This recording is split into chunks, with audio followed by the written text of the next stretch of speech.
देश के धार्मिक स्थलों में से एक पावन तीर्थ चित्रकूट की सुरम्य वादियों में कल कल स्वर निनाद के साथ बहती स्वच्छ शांत सलिल मंदाकिनी तट का अपना एक अलग महत्व है।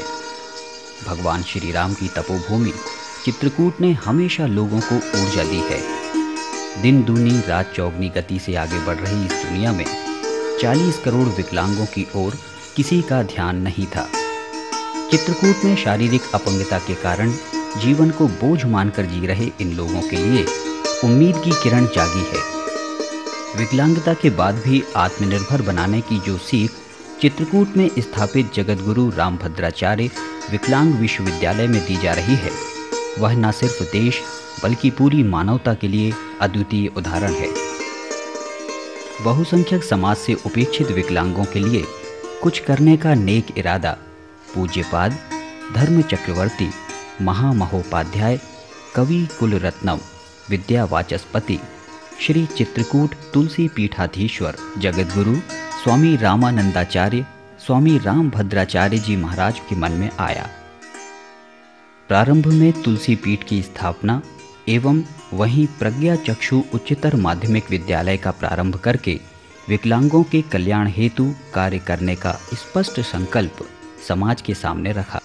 मर्यादा पुरुषोत्तम भगवान राम की तपोभूमि चित्रकूट में मंदाकिनी तट के किनारे स्थापित तुलसी पीठ में नेत्रहीन बालक बालिकाओं के अध्ययन की सुविधा आचार्य जगतगुरु स्वामी रामानंदाचार्य स्वामी रामभद्राचार्य के मार्गदर्शन में प्रारंभ हुई।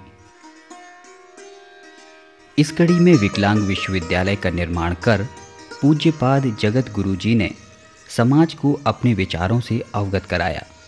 मूकं करोति वाचालं पंगुं लंघयते गिरिं यत्कृपातमहं वंदे परमानंद माधवम।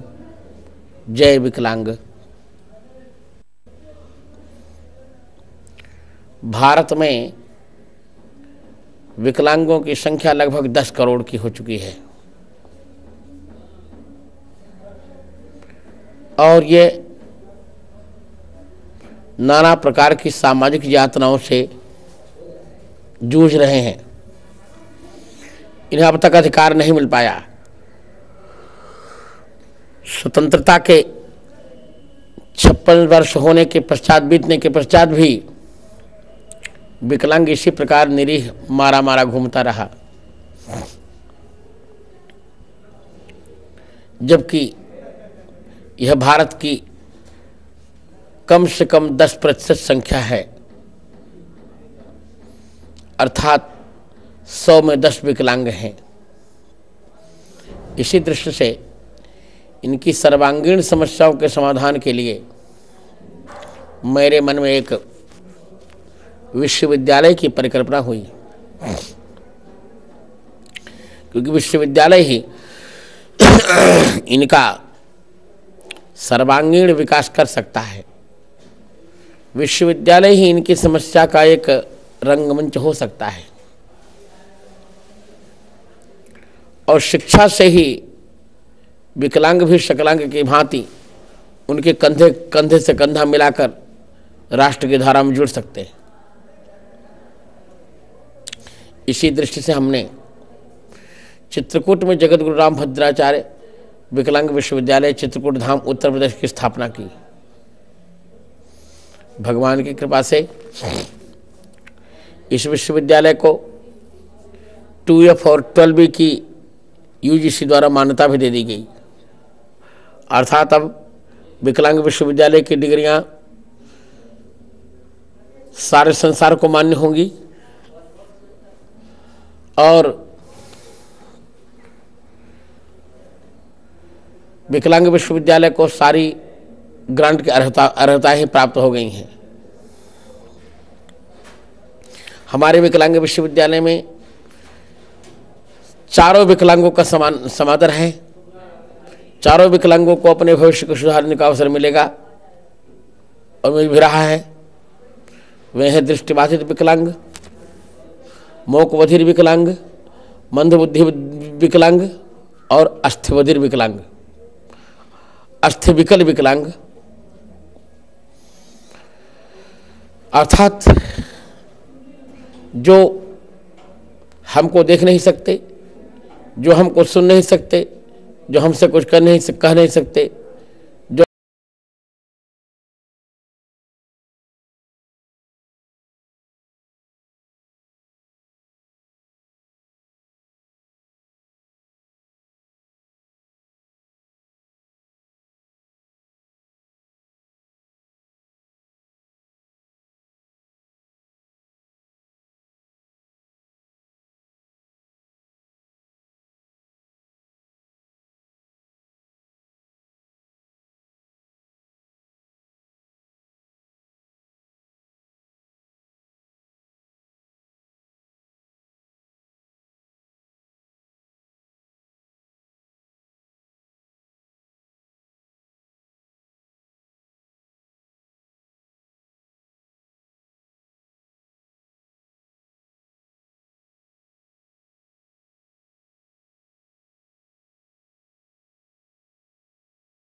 जो हमारी बात समझ नहीं सकते, जो हमारा दिया हुआ पदार्थ ले नहीं सकते और जो हमारे पास आ नहीं सकते, ऐसे विकलांगों की सर्वांगीण समस्या के लिए हमने अपना विश्वविद्यालय बनाया।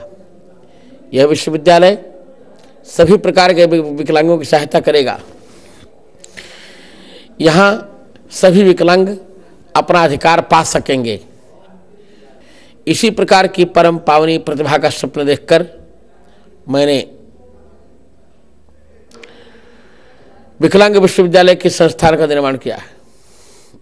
आज भी हमारे विकलांग विश्वविद्यालय में लगभग 300 छात्र पढ़ रहे हैं। सबको भोजन, शिक्षा एवं निवास फ्री उपलब्ध कराए गए हैं। इसलिए हम यही अपेक्षा करते हैं कि विकलांग अपने हृदय में स्वाभिमान के साथ भगवान को जगाएं और राष्ट्र की मुख्य धारा से जुड़ जाएं। जय विकलांग। उत्तर प्रदेश के जौनपुर जनपद स्थित साड़ी खुर्द नामक ग्राम में 14 जनवरी 1950 को मकर संक्रांति पर्व के दिन मिश्र ब्राह्मण परिवार में जन्मे पूज्यपाद जगत गुरु प्रारंभ से ही विलक्षण बालक थे। पिता पंडित राजदेव मिश्र एवं माता श्रीमती शची देवी के पुत्र में अलौकिक शक्ति का भान कर पितामह पंडित सूर्यबली मिश्र ने इनका नाम गिरधर मिश्र रखा। गिरधर मिश्र के नाम से प्रारंभ में पहचाने जाने वाले विलक्षण बालक की शुरू से ही गतिविधियां आम बच्चों से भिन्न थी। संभवतया यही वजह थी कि ईश्वर ने बालक से मात्र 2 माह की अल्प आयु में ही नेत्र ज्योति छीन ली। जीवन की संघर्ष यात्रा को चुनौती मान पूज्यपाद जगत गुरु ने 5 वर्ष की शैशव अवस्था में श्रीमद् भागवत गीता एवं 8 वर्ष की आयु में संपूर्ण श्री रामचरितमानस को क्रमबद्ध पंक्ति संख्या सहित कंठस्थ कर लोगों को आश्चर्यचकित कर दिया। युवावस्था में संपूर्णानंद विश्वविद्यालय बनारस से उच्च शिक्षा प्राप्त कर शास्त्री व आचार्य की परीक्षाओं में 9 स्वर्ण व कई रजत पदक प्राप्त कर कीर्तिमान स्थापित किए। संस्कृत, हिंदी, अंग्रेजी सहित देश में बोली जाने वाली सभी भाषाओं के ज्ञाता पूज्यपाद जगत गुरु ने नेत्र ज्योति का न होना कभी कमी नहीं माना। संपूर्णानंद विश्वविद्यालय से PhD एवं D.Litt की उपाधियां प्राप्त करने के बाद उन्हें 1987 में तुलसी पीठ चित्रकूट धाम के जगत गुरु रामनंदाचार्य पद पर सभी संतों, महात्माओं और धर्माचार्यों द्वारा प्रतिष्ठित किया गया। सन 1998 में हरिद्वार कुंभ के अवसर पर पूज्यपाद जगत गुरु महाराज को धर्म चक्रवर्ती की उपाधि से विश्व धर्म संसद द्वारा विभूषित किया गया। यह सम्मान पाने वाले वे विश्व के एकमात्र धर्मगुरु हैं। इन्हीं सब की वजह से 1999 में कैम्ब्रिज विश्वविद्यालय ने उन्हें ह्यूमन कंप्यूटर की संज्ञा दी। जगत गुरु स्वामी रामानंदाचार्य, स्वामी रामभद्राचार्य जी महाराज को वेद, पुराण, उपनिषद, भागवत, मानस आदि समस्त आर्य ग्रंथ कंठस्थ हैं। अब तक लगभग 80 ग्रंथ लिख चुके पूज्यपाद ने विद्वानों के लिए मार्गदर्शक ग्रंथ प्रस्थानजयी की भी रचना की। इसका लोकार्पण 6 अप्रैल 1998 को प्रधानमंत्री अटल बिहारी वाजपेयी ने किया। पूज्यपाद जगत गुरु ने स्वयं प्रेरणा से विकलांगों के लिए जगत गुरु रामभद्राचार्य विकलांग विश्वविद्यालय की स्थापना कर नेत्रहीन, मूक बधिर, अस्थि विकलांग व मानसिक रूप से अक्षम बालकों को नया जीवन दिया। विश्वविद्यालय के आजीवन कुलाधिपति पूज्यपाद धर्म चक्रवर्ती जगत गुरु रामानंदाचार्य स्वामी रामभद्राचार्य महाराज का मानना है कि शिक्षा को आधुनिकता से जोड़कर उसे रोजगार मूलक बनाया जाना चाहिए। यही वजह है